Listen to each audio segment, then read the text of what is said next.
into Voice of Bedlam live on the All In Sports Network. I'm your host, Andrew Santoro. We got a great show planned out for you guys today. Now, this is our second show with the All In Sports Network. And remember, guys, you can still find our show at all the original locations, voiceofbedlam.com, iTunes, Stitcher, Google Play Music. But before we get things moving, let's check in with the rest of the VoB crew, starting with the man to my right, Devil John. How you doing, John? Doing pretty well. The Panthers won. My fantasy football team, both for my paid, I like to call it the British League, and the Voice of Bedlam League, which I am still undefeated in. And it was a good fantasy weekend. But speaking of undefeated, there is two Johnsonses that are still undefeated, and one of those Johnsonses is with us. Kojo, how are you doing, sir? I am riding on an ultimate football high. My Eagles are incredible against bad teams. I'm really happy about that. Love me some 2-0 Philadelphia Eagles led by Carson Wentz.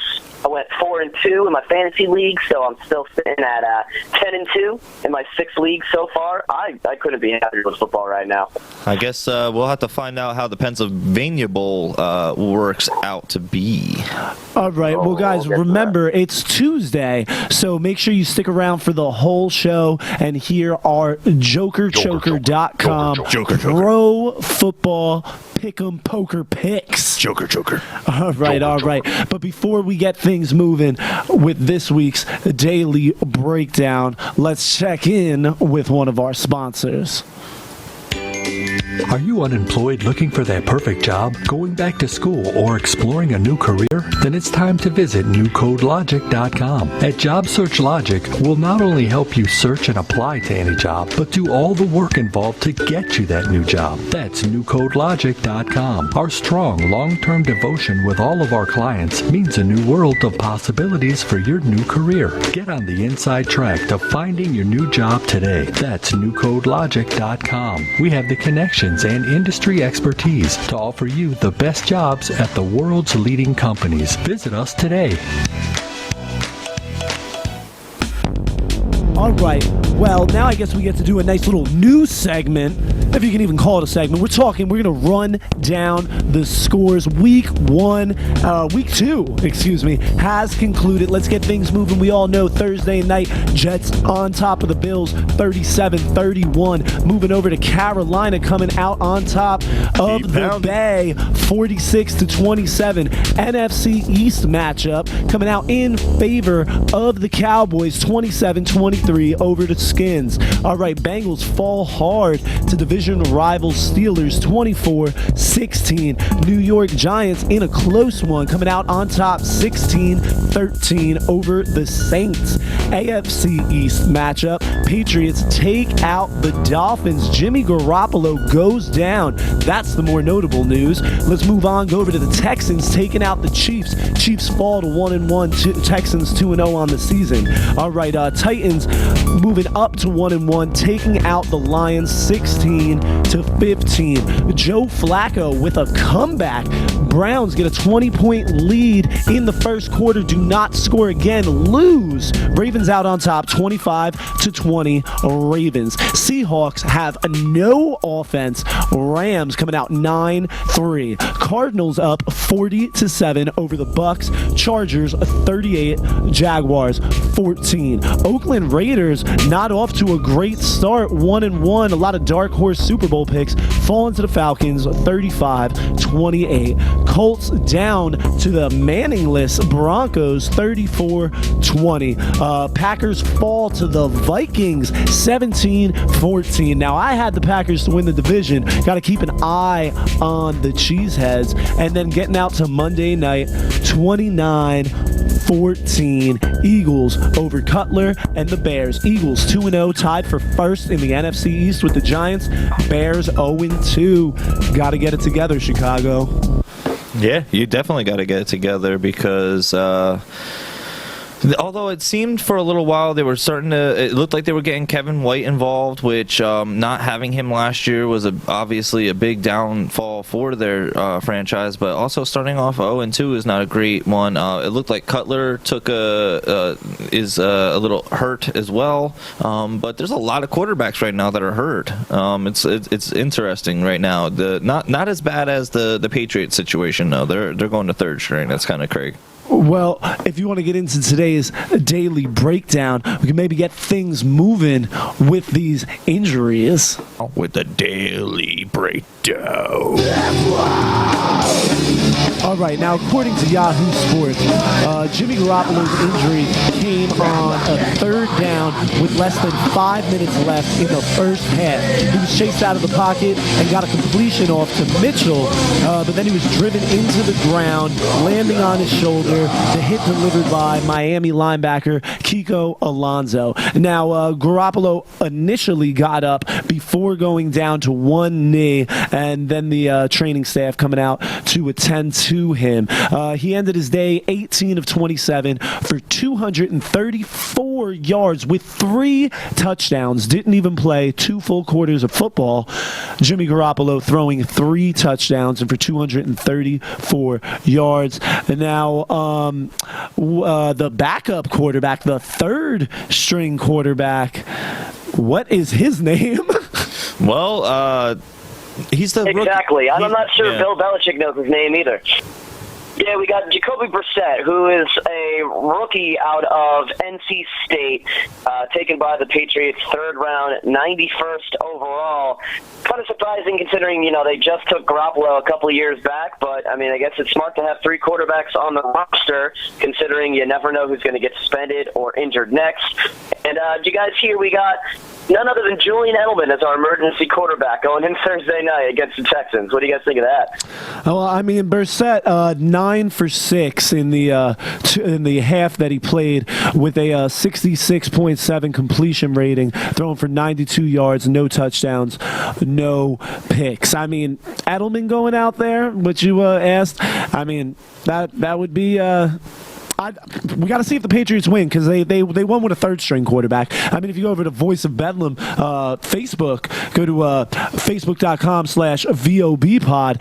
You'll see put out a meme, a girl head down, black and white, all depressed, and it says, when you realize the Patriots played a third string quarterback and still won. I wouldn't be surprised if the Patriots won with Edelman being in there for a half. Honestly, I honestly thought that the Patriots were going to use some money and go out and grab a quarterback off the streets because I think they will. Because I think they will too. They're saying, okay. Yeah, because Julian Edelman, is one of their top targets in the receiving game. Gronk still, but no, I'm saying Gronk's still messed up. Oh yeah, exactly. So you need somebody out there to catch the ball. There's a lot of people that can throw a decent ball and get it in the area, but you need playmakers out there to catch the ball because not everybody can catch, I'll tell you that, but some people can throw. All right, let's stick with injuries and talking about Zimmer announcing Adrian Peterson has torn his meniscus, not an ACL, which means he could return. Not definite that he will return. Now, according to NFL.com, Vikings coach Mike Zimmer said on KFAN Monday afternoon that Adrian Peterson suffered a torn meniscus during Sunday night's win over the Packers. Zimmer later told reporters Peterson is currently going through the evaluation process to figure out what the next procedure will be and the options that we have. So, Vikings down their starting quarterback. Now, Bradford did look good in this game, but they're out Teddy Bridgewater. They're out Adrian Peterson. They were talking Super Bowl in the offseason. Colin, what is Minnesota going to do? I think they're they're going to stick with a little bit of a committee. They have some talent in their running back depth. They got Jerick McKinnon, who's a promising young buck who's come in, and he obviously played a couple seasons ago when Peterson was suspended for the year. And combined with him and Matt Asiata, who's kind of their bruiser, punch it in the goal line kind of running back, I think they'll actually be okay. They'll be slightly productive. Sam Bradford is going to be looking for Stephon Diggs, obviously, so I think they actually don't have to go too one-dimensional. I kind of like their depth at running back. I don't see the Vikings faltering too much if Peterson has to miss a couple weeks. It's not like he was performing well anyway so far. Now, Bradford, 22 for 31 on the day, 2 touchdowns, 1 going to Diggs, who also had 285 yards. The other touchdown going to Kyle Rudolph. The number 1 wide receiver in fantasy. 285 yards. I briefed over that a little too quickly. Yeah, His average catch going for 17.8. 16 receptions, 285 yards. Especially, this is what I was saying, because people were looking at me crazy because they're like, why would you start Stephon Diggs? John, what are you doing? What are you thinking? And it's like, it's a divisional game, guys. Divisional games are a toss-up because these teams do see each other quite a bit and they get a lot of tape on each other. They got a lot of dirt on each other. So those games are going to be a lot closer most of the time. Ask Giants fans how many times the Eagles bested them, and ask the Eagles fans how many times the Cowboys have bested them. It's a divisional thing. The biggest foe for the Panthers right now is the Falcons. They were the bigger foe. They spoiled our undefeated season, and most times they just they find a way to beat us, especially back in the Michael Vick days.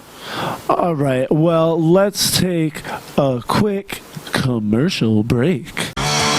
Introducing Legacy Safety and Security's Armored Shirt. This one-of-a-kind shirt has been in production since March 2015. We have independently tested this for all Level 3A threats, including the 9mm, 45 mag, and 357 SIG. All tests have resulted in 0 penetrations. The armor comes with NIJ-accredited lab reports, and although NIJ requires BFD to be under 44mm, ours is a very low 28mm after 6 shots, lowest in its class.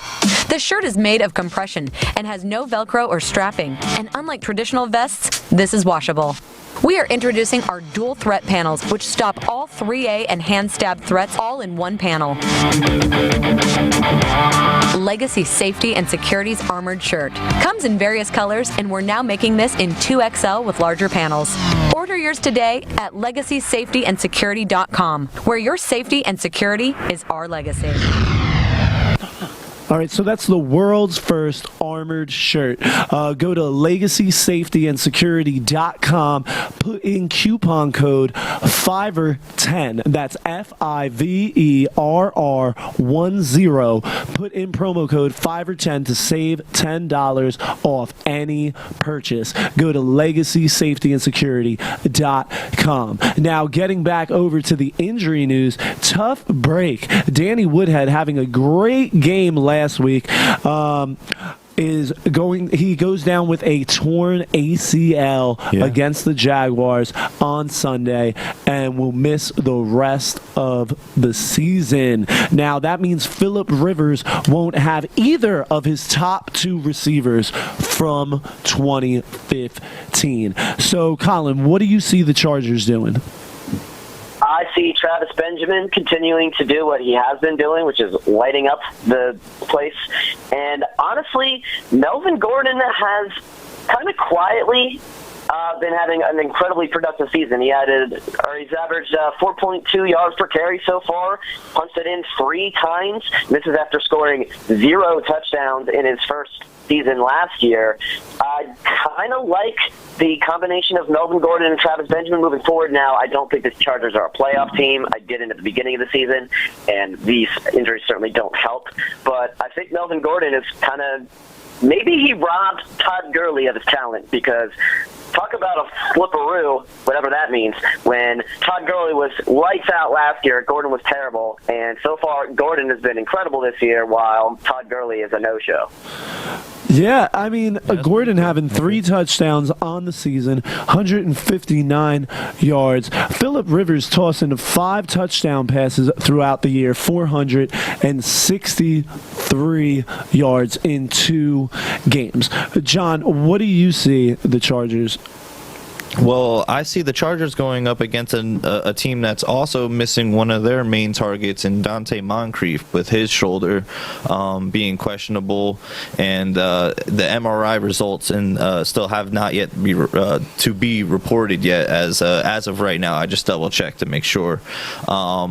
So that leaves T.Y. Hilton basically being double covered, and it gives these bolts a good chance at moving the ball against this defense over here in Indianapolis that just does not look like a defense that's well-rounded. There's a lot of holes, and not only that, they look like they get fatigued very quickly, but then again, they're also on the field for quite some time. Okay. Now, we're going to keep things moving. This is the voice of Bedlam live on the All In Sports Network. Thanks for hanging out with us. We're covering everything NFL, working through today's daily breakdown in the injury category. Now, let's move on to an article you guys can find up at voiceofbedlam.com. Head over there. We got posts on every team, all sports we're covering on the website. And Colin, you did a Kirk Cousins article. Why don't you tell me a little bit about that? Well, Kirk Cousins is earning about $20 million a year after receiving the franchise tag this past season. So he's really playing for a contract, and he's off to a terrible start. He definitely missed some open receivers in the Cowboys game this past week. Obviously, the Redskins fell at home 27-23 to the Cowboys. Now, at the conclusion of the game, their coach, Jay Gruden, kind of came out and said that some of the offensive players are starting to question, Kirk Cousins' ability to lead this squad. And I had a lot of questions. Obviously, if you're missing open wide receivers, then that's on you. But there's also some interesting stats along with based off the play calling of Jay Gruden. He's really not rushing the ball at all. He has not established the run at all. Can you guys believe that the most amount of times that they've ran the ball between week 1 and week 2 was 15 games? They had 15 rushing attempts against the Cowboys, 11 rushing attempts against the Steelers. You can't be that one-dimensional. You can't be that one-dimensional. Now, game flow has, some say in the matter. Obviously, the Steelers kind of went up big against them, but you can't expect a quarterback to lead you to victory if you're asking him to throw 46 times a game. All right, now let's talk about the man Kirk Cousins used to play behind, RG3, being moved to IR. He might be able to come back with the temporary tag with the new rule, but that happens in week 1. Josh McCown suits up and starts the game in week 2 against Baltimore, but the injury bug would take out McCown just as it did RG3. McCown going down with a shoulder injury during the 25-20 loss. Now, according to ESPN.com, Cody Kessler will be the Browns' starting quarterback on Sunday when Cleveland travels to Miami, which will make him the Browns' 3rd different starting quarterback throughout just 3 weeks of the season. So we got a rookie coming in? Cleveland. In Cleveland. Cleveland, where quarterbacks go to die. Now, the rookie is a 3rd-round draft pick, 93 overall, coming out of USC. Trojans. So, Colin, do any of you guys know anything about Cody Kessler? I know that he's going to hand the ball off to Isaiah Crowell at least 30 times. Yo, Isaiah Crowell, he busted out some good runs, especially that really long one from scrimmage. It looked like no one could touch him after he hit the secondary. Like, it was like done. No one touched him. But honestly, Believeland is going back to Cleveland very soon, because unfortunately their luck is running out. Running out. Like, they were running on a little high because McCown even threw for 2 touchdowns. Exactly. Like, McCown was their best option. I would like to see the rookie come in and do the job, because honestly, I have Gary Barnage in my paid league. I know you have Gary Barnage in our league, correct? Yes. So you want to see that rookie prosper, because who do rookies dump the ball to the most? Yeah, but that's why I took him, because even when the Browns had RG3, I'm like, RG3 throws the ball like a rookie. He'll use the tight end, and I think Barnage was catchless in week 1. Correct. He got 2 targets, no catches, and then the second game he got me like 9 points overall. Like, I think there was 3 receptions. So honestly, it could mean good production for Gary Barnage going into the game, but honestly, we might see a lot of mistakes as well, because you're talking about being thrown out of a speeding car right now, and expected to just jump out and start running as if you were not just in that car. Now, Colin, you mentioned Isaiah Crowell. He had 18 attempts for 133 yards with a 7.4 average. A lot of that yards, more than half, coming on an 85-yard run with 1 touchdown. Yeah, that was that long break that I saw, and like, it just, as soon as he passed the linebackers, he was like untouched. Yeah, absolutely. I was like, wow, dude. And Cleveland still fell 25-20. Yeah, they still fell, but that's because the Ravens this year, they're gonna win some ugly games, but they're gonna win more than they lose this year for sure. All right, let's get to a little bit of news here. On Monday, the NFL announced the team will be fined. The team being the Seattle Seahawks will be fined $400,000 and will forfeit its first week of 2017 OTAs, which is 3 days. Seattle will also forfeit their 5th round selection in the 2017 draft, and Coach Pete Carroll will be fined personally $200,000. Now, this is for once again violating the hitting policy during the 2016 OTAs. They were caught doing the same thing during the previous years, and Pete Carroll, also known to do some things like that back in the NCAA years.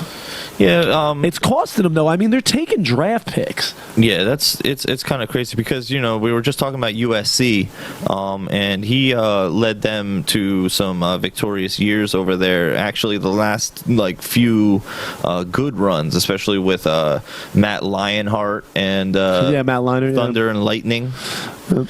Lendell White and Mr. Reggie Bush.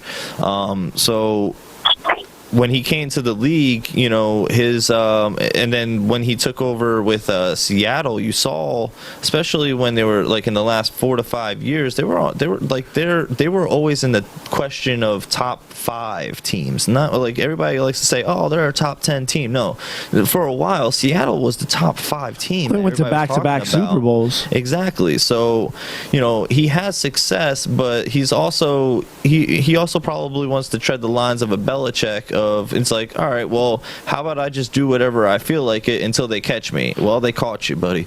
Well, now Seattle, they have no offense whatsoever. Sorry, falling in 9-3 to the Rams. Seattle has scored 1 offensive touchdown in 8 quarters of play. Now, this past game, Russell Wilson went 22 for 35 with 254 yards, no touchdowns, no interceptions, and a rating of 84.7. So, Colin, how much of this has to do with Seattle no longer having Marshawn Lynch? Called it.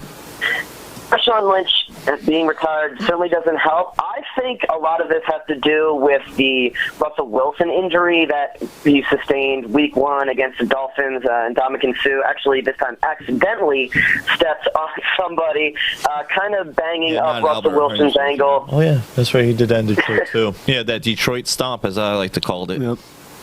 Yeah, it's kind of his signature move. So if Russell Wilson... Go ahead, Colin. Oh, what's up?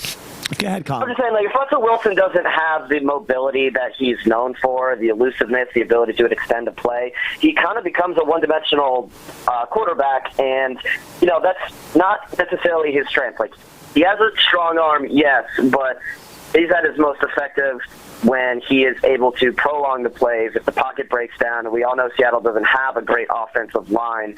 I'm still waiting for one of the running backs to get going, and I don't think it's going to happen until Russell Wilson comes back to 100% health. Yeah, well, they got Thomas Rawls, and they got Christian Michael. Christian, see, I want to call him Christian because, you know, it just like flows off the tongue a lot better, but it is Kristen, which I've been corrected so eloquently. They don't have any offensive line. No passing, no pass blocking, no run blocking. I don't know what's happening. Seattle used to be one of these top 5 teams in discussion at all times, and now it seems like they're going to be a laughing joke because they got, the LA Rams got a goose egg, all right, week 1. Goose, all right, gooses. And still have yet to score a touchdown this season, okay? So with that being said, that says a lot now about what's going on in Seattle. The obviously got a banged up Russell Wilson, but they need to start getting this running game involved so that this passing game can actually emerge, okay? You got to start punching them in their nose in order to make them stack the box so that you can open up these wide receivers and spread them out. You need to do this. This is how you win games. You got to be on both sides of the ball. You need to be well-rounded on both sides, but not only that, you need to be able to move the ball both ways, on the ground and in the air. All right, let's kick things over and let's talk about the receivers, because it looks to me, now John, you brought this up, but it looks to me that there's a couple big names missing from the wide receiving leaders. Now, I mentioned that because in my paid league, I got the number 1 wide receiver in like the 7th or 8th round. That number 1 wide receiver being Minnesota's Stephon Diggs with 285 yards through 2 games. Now, names on the list: Stephon Diggs, Willie Snead, A.J. Green, Brandon Cooks, Will Fuller. Now, no one thought any of those names, with the exception of A.J. Green, would be anywhere in that category. So, Colin, where is Odell Beckham? Where is Julio Jones? Where is Antonio Brown and Dez Bryant? Where are the receiving leaders? Well, a lot of those guys, those names are like hovering around. Antonio Brown, like the top number 10 to 15. 18. Antonio Brown's all the way back Brown is always going to be played tough in division games. So even he and A.J. Green had rough goes of it this past weekend as they were playing each other. Obviously, the defenses know to target those 2 monsters. Odell Beckham, you tell me, you're the Giants fan. Now, Sterling Shepard put up, I believe, 18 in PPR this past week. But Odell Beckham yet to get in the end zone. Sterling Shepard was 8 for 8, or it was 8 for 8 or 9 for 9. We got to pull up his stats.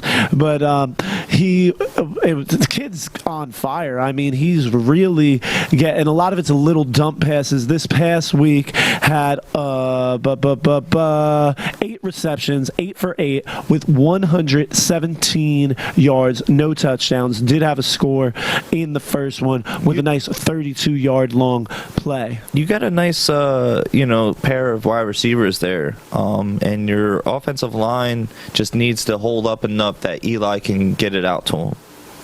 Yeah, I mean, our running game has come back to life. It's useful now. Yes, it's useful. Like you can trust the run. Once again, the Giants kind of had to run out the clock in a close game, and the offense was able to stay out there. This time they drove it all the way down into to scoring range and just took a knee with the Saints out of timeouts and the 2-minute warning. But one thing I want to talk about, the Giants had 3 offensive fumbles in the first half. Now, the third one was Eli Manning on a blindside strip sack. I am sorry, there is no way that was a fumble. Now, the first two were. Now, they did review the third one, and Mike Pierre came on and said, no, this is definitely going to be down by contact, no fumble, and they didn't give it to Eli. And then Pierre came out and said, well, it seems like this year they're really trying to stick to the ruling on the field. Now, I don't really like that. If we're going to stick to the ruling on the field, even when it's blatantly obvious that the man's knee is down, why even bother having instant replay at all? Exactly. It's a waste of time. What is the point if we're going to review the play? And, I mean, it's not exactly Des Bryant catch category area, but, I mean, his knee was clearly down, and the ball wasn't wobbling, and, I mean, they gave it to him. But the Giants do come out on top with a score of 16-13 over the Saints. Now, my quick question to you is, now in the offseason you spent a lot, you as in a Giants fan, so the Giants organization spent a lot of money on that defense. Do you think it's paid off? Well, it's too early to tell. Well, thus far. Yeah, I mean, everybody has performed well. We had a nice amount of sacks this week. I believe 3 sacks we had. Landon Collins really playing nice. Now, he's not one of the free agents that they acquired, but Olivier Vernon was getting things done. JPP, Snacks Harrison has been eating up the run. We really shut down the Saints offense last But the biggest week. thing that I noticed, and I don't know if you noticed it or not, but it seems like the linebacking core needs to get it together a little bit, because it seems like they're letting your team down, especially with pressure and coverage. Jonathan Casillas had a great pass breakup as a linebacker, defensive captain, really like a defensive back playing tight coverage, got the hand in there, flat out batted the ball down, a linebacker. That was nice. JT Thomas was put on IR after week 1. But yes, the Giants have not drafted a linebacker in the first round since 1984, and that man was Carl Banks. Before that, it was in 1981 with Lawrence Taylor coming out of UNC, John. But yeah, the Giants have definitely devalued the linebacker spot. I mean, in the 80s, the Giants were playing with the 3-4 when Bill Belichick was the DC. Giants moving over to the 4-3. They've been there for the entire Manning era. So in the 4-3, you need good linebackers. Well, no, in the 4-3, your defensive ends are more important. I understand that, but they're the most. They're your Jenga pieces, if you will, or they're your linchpins in a sense. So, but your linebackers have to support them. They're either supporting on the attack or they're supporting in the coverage because of the blitzing. The past couple of years, pretty much ever since the Giants lost Antonio Brown. I mean, John Beeson came in and had a real nice season. Devon Kennard had a nice second half of the season his rookie year, missed all year last year. The Giants, it seems like they're finally trying to address the linebacker core, but they still don't want to put that much into it. And I mean, I don't agree with Jerry Reese. That's just the position he's taking. I think linebacker is my favorite position on the field. Like, I think the linebacker is the quarterback of your defense, and basically, I'll agree. Basically, the Giants, with the exception of like a good year here or there, or a good couple games out of John Beeson and Devon Kennard, since Antonio Pierce in the 2007 season, 2008 season, the Giants have had the equivalent of Blaine Gabbert being at the linebacker core. Now, I say Blaine Gabbert because I view the linebacker as the quarterback of the defense. So, Colin, do you agree that that's why the tight ends, people like Jason Witten, Zach Ertz, burn the Giants so bad? It's our linebackers, correct? Don't you think the Giants should start addressing linebacker? I would think so, because normally the linebacker's job is to cover that tight end. If they go out in the flat, or if they're, cutting across the middle of the field, the linebackers have to be able to keep up with this fast tight ends. And if you guys don't have speed at the linebacker position, then you can't expect to cover that. You can't stick a slot corner on a big guy like Jason Wynn. He's just going to muscle right through him. Absolutely. Yeah, he's going to body you. He's going to get that reception, and then that just means more targets his way because they've exposed something. Just like in basketball, if you notice there's a mix match in coverage, you're going to go that way every single time. It's just the same, and it's the same in the passing game. If you got a mismatch in speed, you're going to look for your speedster to have every single time, and then that exposure just means just a little bit of saltiness to the other team, because if you pull the same play off more than once, then oh man, you're just rubbing it in their face. It's like, yeah, we got you all day, and not only that, we got your car too. So all right, so John, why don't you tell us what you thought of that Panthers game? Honestly, I thought that it started off way bad. Cam Newton started off with an INT in the first drive. But honestly, coming out of that INT, it kind of, woke them up. The 49ers in the first half looked like a team worth playing, and then it seemed that the second half they were demoralized, and they just showed up and they just played like the 49ers after the power outage at the Super Bowl. Now, Cam Newton was 24 of 40 with a 60% completion and 353 yards with 4 touchdowns to only 1 last week, 4 touchdowns this week, 1 interception, bringing his total 5-2 ratio with a lost fumble also this week. Cam turned over the ball twice in the beginning, really putting things together as the game went on. And he also debuted his food truck outside the stadium for the first time. Oh, what are you talking about? I don't know. Smoking Aces, I think he called it. It's like a little food truck. Cam Newton has a food truck? Yep, and all the proceeds and stuff are going to charity and stuff. So Yeah, good for him. yeah, and then shout out to Ace Boogie over there leading these Panthers into a winning category now. Now, John, how has, I know how he's been doing. Calvin Benjamin has looked absolutely insane. He's in the top 10. He's top 10 wide receiver. 13 receptions, 199 yards with 3 touchdowns, 2 of them coming this past week against San Francisco in the 46-27 win. Nothing says welcome back to the NFL more than being a top 10 wide receiver after the completion of the second week. He's, I believe, number 9 overall in wide receivers right now. Last week he just went off. Having a TD in that first game was awesome, but he just went off. And I don't know if you guys got to see any of the highlights, but did you see the one-handed catch? Like, it looked like kind of reminiscent of a shout out to your boy Tyree, or old boy Tyree, with the helmet catch, right? It looked a little bit like that, but it was on the opponent's face, and he pulled it in with one hand. I saw that. Now, Carolina will be hosting Minnesota in week 3, but we'll get to that a little bit later. Colin, you want to give us a Monday night recap?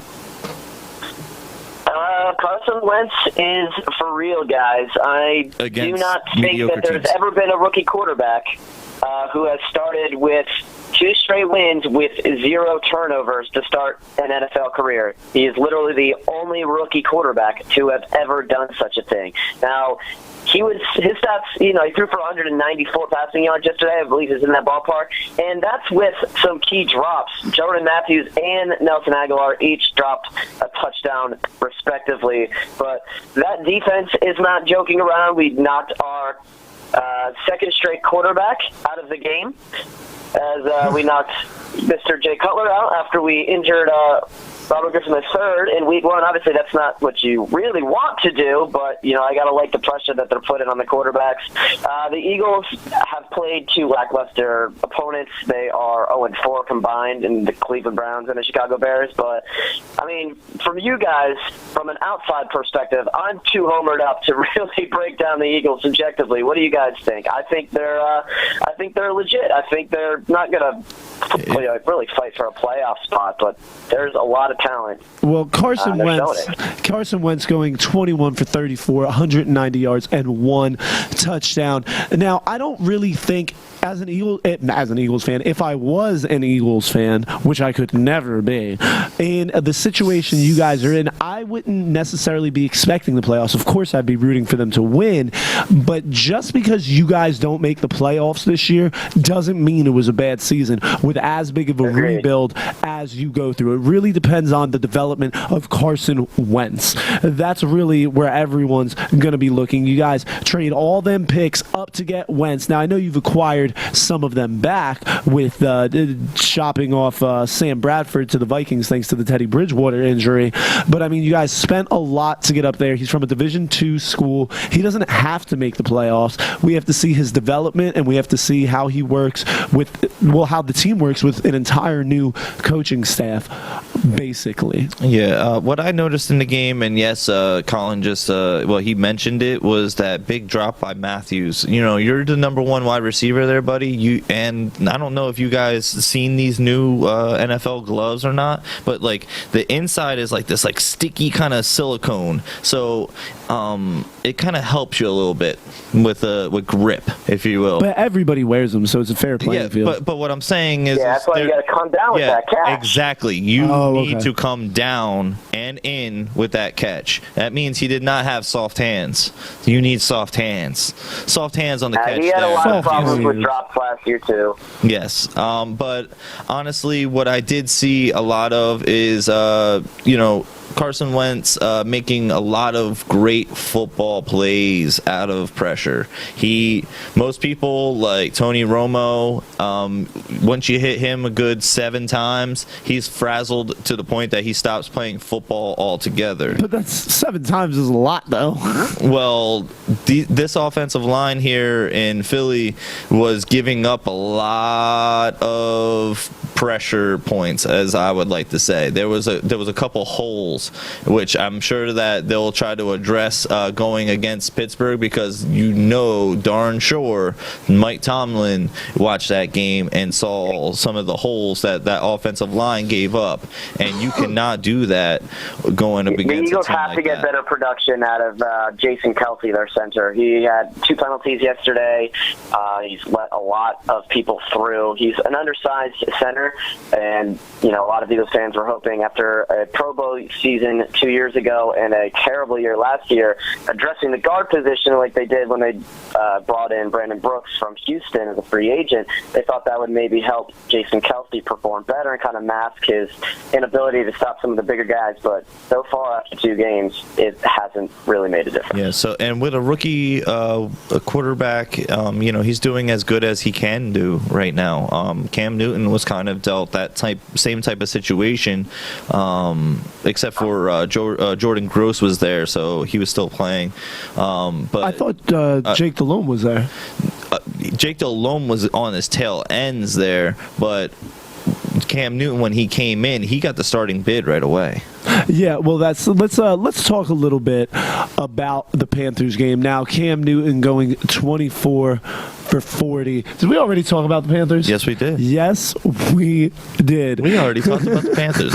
You see, what happens here is we get so loaded with football that, sometimes you have these conversations with other people, and you sometimes forget what you're talking about in the present moment. But what we were finishing up was that the Eagles have Carson Wentz, going up against his first true NFL team. I would like to say, I know that sounds so demeaning to the first 2 games, but, but honestly, Carson Wentz got handed the golden platter. He got a brand new bike with training wheels the first 2 weeks. Now the training wheels are off, and he's going to have to ride that bike straight and forward.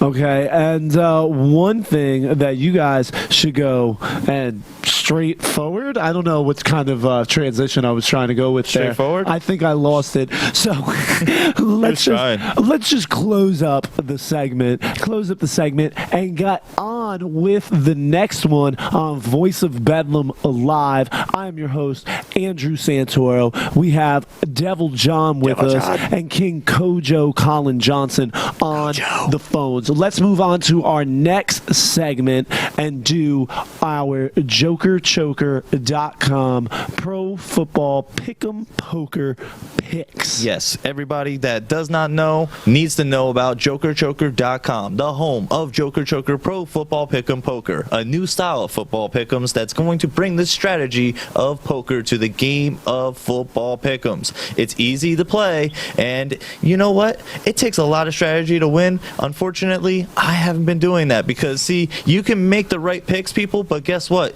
You need to make sure that you lock your win as your Joker Choker to make the best poker hand, which it seems a lot easier until you get into it. Ask our friend Colin. Now, not only is it easy, but it's also free to play. You guys could win over $500, but to get in on the free action, you guys have got to use promo code Bedlam at entry. So that's BEDLAM, like the show. Use promo code Bedlam at jokerchoker.com and get in some even more free games. So it's a lot of fun combining Texas Hold'em, or not necessarily Texas Hold'em, but poker with NFL pick'ems. Well, 5-card stud is not Texas Hold'em. I know, it's like well, Texas Hold'em. That's basically you're collecting five. You're 5 cards. Yeah, it's like, no, but you're like only holding 2 in your hand. But now we're talking poker. See what you've done, Joker Poker. You've brought Joker Choker. See, brought the world of poker and football together. That we're just talking about it like it's now, awesome. I guess I'll go over my Joker Choker picks first. Once again, going after the flush, and I'm getting that by taking the New York Giants over the Washington Redskins, giving me the 10 of hearts. Carolina Panthers over the Minnesota Vikings, giving me a jack of hearts. Seattle over San Francisco, which, that is a little bit of a gamble with the way Seattle has been playing and that lack of offense. Now it's not that much of a far, but that'll give me the 8 of hearts. Indianapolis over the Chargers, 5 of hearts, and the Chiefs taking out Mean Green, giving me the 7 of hearts with a jack high heart flush. Colin, what are we looking at in your poker hand? Dude, I was just about to say, there's no way you just gave the games that you just did, because I literally did 80% of what you just did. I, too, am going for a flush. My flush would be 6 of hearts through jack of hearts. So I'm taking the Chiefs over the Jets, giving me the 7 of hearts. Seahawks over the 49ers, 8 of hearts. Panthers over the Vikings, jack of hearts. Giants over the Redskins, 10 of hearts. And then my one different pick is the Houston Texans over the New England Patriots this Thursday night. That gives me the 6 of hearts. That's a crazy pick. Now, I wonder, a little bit of a risk, you're right. Which one of us do you think has the best chance of pulling our flush? Who's gambling a little bit more with their picks? What do you say, John? Which one of us is gambling more? Yeah, since we need a third party here to look at this, honestly, I think the biggest gambling pick is going to have to, unfortunately, it has to go to Colin, because taking Houston over the hot New England team that it just doesn't matter who's quarterbacking, they still win somehow. Yeah, and we're both going for Jack High. I think they're going to prove they're human. Yeah, I think so. Yeah, I don't see. I mean, they can't have a third-string quarterback come in, start, and win. It'll just be ridiculous. Well, just like you guys, you say, me too. Well, make that me 3. All right, but I'm going with a different suit because I like to go to the beat of my own drum, apparently. But I'm going with the Oakland Raiders over the Tennessee Titans to give me the 4 of clubs. I'll buy it. I'm going with the Baltimore Ravens over the Jacksonville Jaguars for the 5 of clubs. Now, I'm going with the Cincinnati Bengals over the Denver Broncos. I don't see that one happening. To give me the ace of clubs. I picked Broncos in that game. Steelers. I took the Bengals. I have, Dallas Cowboys over the Bears to give me the 7 of clubs. And my decision in the Pennsylvania Bowl, all right? And I'm hoping that the Pittsburgh Steelers pull it out to give me the 6 of clubs, giving me an ace high frush. Ooh, so John going with the ace high. You and me got the jacks high. But remember, you have to win that game to acquire that poker hand. Now, if I don't win any of my games, I don't have anything. I don't have any pairs or anything like that going after this flush. Yep. So I'm all or nothing. I think you guys are too, probably. Yeah, if I'm you're all going of for the or nothing flush, as well, yeah. Yeah, all or nothing. All right, all right. That's the only way you can be, especially when you're gambling. It's they don't call it gambling for nothing. Exactly. Now remember, you guys can get in on all this awesome Joker Choker fun if you go to jokerchoker.com and use promo code Bedlam at entry. Now when you use promo code Bedlam, BEDLAM, you will be given some free bonus cards to get in on the cash games so you can win money, do football pick'ems, and play poker, and it won't cost you a dime. Go to jokerchoker.com now and enter promo code Bedlam. So just drop the name Bedlam. Okay, now we got about 10 minutes left. It seems like we've already opened the book into week 3, and let's get a nice little preview of Thursday's game. And now, style. remember, guys, this is Voice of Bedlam live on the All In Sports Network. Thanks for hanging out with us as we rock through this hour of sports. As I said, we got about 10 minutes left to go. I'm your host, Andrew Santoro. We got Devil John with us on the mic and on the boards, and King Kojo Johnson on the phones. Remember, guys, always head over to voiceofbedlam.com. Check out all the articles we're writing. We got about 7 writers on the site now. Check it all out. You can get links to the videos. If you're listening on the All In Sports Network and you've missed any of the show, you guys can hear the show in its entirety, podcast form, at iTunes, Stitcher, Google Play Music, and voiceofbedlam.com. Make sure you guys check out our YouTube page. We got some awesome videos up there, and head over to the All-in-One Sports Network And you get to see YouTube these page handsome devils. as well. See if my face is as good as my voice is, and believe me, face is even better. Yeah. Face is even better. Yeah, he's selling it, ladies and gentlemen. All right, but yeah, also hit us up on Twitter. You can get a hold of me at Andrew Bedlam, and you can throw on that hashtag VoB Live.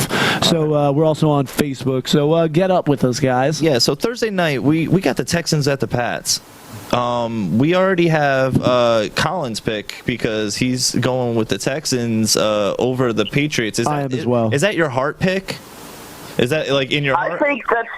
I think that's really just the balance of third-string rookie quarterback starting for the Patriots, and I really do like what the Texans are doing. I think they have a nice defense. I think Brock Osweiler's been efficient, and I think Lamar Miller's been very productive. I just think the stars align for a bit of a coming back down to earth this Thursday for the Patriots. Yeah, I would completely have to agree. John, are you... I'm going the opposite, honestly. You're going to take the Pats. I think, with my gut pick, because as much as I don't like Belichick, he finds ways to win games, and I'm sure that they already have they're ironing out the final things right now to solidify a victory, because he just finds ways to win, because he prepares these teams, and not only that, these players buy into his schemes and his system. So when you have people that buy into a system, everything else kind of just falls in line, because there's nothing to kind of like put a wrench in your gears, in a sense. Now, the Patriots, without Brady and without Gronk, have gotten more first downs than their opponents. They have completed more third down conversions. They've had more total offense, more offensive plays. They lead in every category with the exception of passing yards versus their opponents combined. Now, in the passing yards, the Patriots have thrown for 561 yards, that coming off 2 arms, and their opponents combined for 641. But pretty much every other category as a team, the Patriots lead over their opponents. Now, the Patriots will be taking on the Houston Texans, and that's at Gillette Stadium. So the Patriots are usually really good at home. They usually don't lose too many there. It's kind of like Seattle's 12th man. Now, bad news for New England. This is a Thursday night game. That's why it looks like Jacoby Brissett, third-round pick out of USC, will have the start against Houston. Now, the Texans, what do you guys feel about the Texans? I always feel like, even myself, like I'm really high on the Texans in the offseason. Their roster looks really nice. Their depth chart looks really nice. But then it feels like they almost kind of underperform. So, John, how do you feel the Texans have done through 2 games? Through 2 games, honestly, they have proven to be one of the front runners for that division. But the whole thing is if they're pulling out all their cards and laying it out on the table for the world to see, eventually there's going to be enough tape on them for them to be exposed and then shut down. So, but the production from Miller was a little bit unexpected from me. I honestly thought that he would not hit the ground running, all puns intended. But the emergence of Brock Osweiler as a starting quarterback is very interesting as well. But then again, because think about how his production might have been had he stayed with his original team of the Denver Broncos. But now he's got a Will Fuller, to catch those passes. Jalen Strong, is a solid third wide receiver. They have targets to throw to, and depth-wise, they're doing fine to spread these defenses out. So, is it going to be a tight game? Most definitely. But like I said, the Patriots are going to pull this one away. I only have them up by 3 points. They're probably going to win this one by a field goal. Now, also the Texans, their defense has been pretty banged up with, J.J. Watt having surgery in the offseason and Brian Cushing missing sometimes. Now, Jadeveon Clowney has finally started to make some of an appearance. The Patriots' offensive line is always J.J. Watt showing up and getting like 2 sacks. Well, he got injured in that Kansas City playoff game, which put him into off-season surgery. Kind of had a nice little revenge game, but they really should be getting Cushing back out there, hopefully. Yeah, him going out in that, because we were just talking about it earlier about the importance of having good linebackers, because those linebackers are going to protect you against big name tight ends and big play makers. Now, Jadeveon Clowney, former number 1 overall pick, and now in his 3rd season, a bit injury prone, has 7 tackles on the year and a sack, which is big numbers for him, considering in his rookie year he had 5 total tackles. In his 2nd year, looking at 27. So 6 tackles through 2 games, pretty nice for Jadeveon Clowney, and it's about time, and that number should still continue to go up. Any final thoughts that we kind of missed, Colin, about this game that people should know to look for? I just think it's going to be a big Lamar Miller game. I think the strength of the Patriots is their secondary. Look for Lamar Miller to probably rush the ball 20 to 25 times. I think he finds his way into the end zone for the first time this year. I do think it's going to be a close game, but I do just like the Texans. I think their offense and defense balance is exactly what is necessary to beat this Patriots team with a weak rookie quarterback. Yeah, I think I could see Lamar Miller having a decent game, but I think the name that is going to be called out a lot through the stadium speakers is Julian Edelman. I think he's going to have a big game. So if you have him in fantasy, I would start him immediately. Well, he had a lot of early targets in week 1, but didn't put up that many yards. Kind of just a pitch and catch was going on between him and Garoppolo. Yep. So, but he also might be see. the backup quarterback. So why is the black unicorn really not doing anything for the Patriots? We got about a minute to go. Well, honestly, it's the same answer to why is Antonio Brown and Odell Beckham Jr. not in the top 5. It's the same answer. It's any given Sunday, any given game plan. And sometimes these defenses come fully prepared. Sometimes they only come partially prepared for what the onslaught they face. All right. So, remember, guys, we'll be on the All In Sports Network with live shows twice a week coming on Tuesdays and Fridays. They will also be streaming it throughout the day. So remember to go to allinsportstalk.com and check out what's going on over there. Now, why don't we get our outro music, John, and get out of here? Yeah, let's get out of here because I'm surprised that you guys aren't picking the Patriots at home. No, absolutely not. Not with the third stringer. But there's that outro music. All right, guys. So thanks for hanging out with us for the past hour. As I said, I am Andrew Santoro. This is Voice of Bedlam Live. Check out all our stuff. Please check us out on Facebook, facebook.com/VoB Pod. Hit me up on Twitter at Andrew Bedlam. Remember to go to jokerchoker.com, voiceofbedlam.com. See all the latest posts. Get over, check out the YouTube. You can get links to all our social media over there. And come on, hang out with us. Give all the sponsors a look. We got some good products out there. I mean, bulletproof shirt. That's pretty interesting. I'm gonna get me one. I'm not gonna lie. So honestly, I'm gonna try to see if they can give me some type of Bedlam special. And if I can get a Bedlam special, maybe I'll start handing them out for Christmas gifts. It's like, hey, things are getting crazy out there, and if Trump becomes president, you're gonna need this. All right, guys. But for Colin on the phones, John on the boards, I'm Andrew Bedlam, and we're getting the hell out of here. Peace.